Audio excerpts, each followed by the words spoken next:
ఇప్పుడు నువ్వు దాన్ని 100 గజాల ల్యాండ్ ఉంది, నువ్వు 30 గజాలు అమ్మావు అనుకో, దాన్ని 3 ముక్కలుగా దాంట్లోనే డిజిటల్లో చూపెడుతుంది. నువ్వు ముందు అమ్మావా, వెనక అమ్మావా, మధ్యలో అమ్మావా.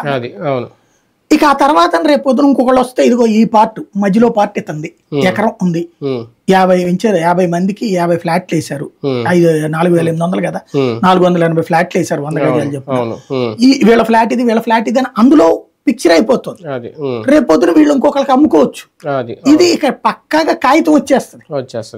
ఆధార్ కార్డు ఎట్లాంటిదో అట్లాంటిది, ఇదో రకంగా భూ ఆధార్, దాని పేరే భూదార్ అనే పేరుతో చంద్రబాబు నాయుడు ఆల్రెడీ బిగిన్ చేసి 2019కి ముందు చివరిలో మళ్ళీ ప్రయోగాత్మక సింహాచలం దగ్గర ఎక్కడో తీసేశారు. తర్వాత అంటే ఈ లోపాలు దిగిపోయారు, ఇతను వచ్చి దానికే పేరు మార్చి ల్యాండ్ పెట్టాడు. అంత మించి ఇంకేం లే.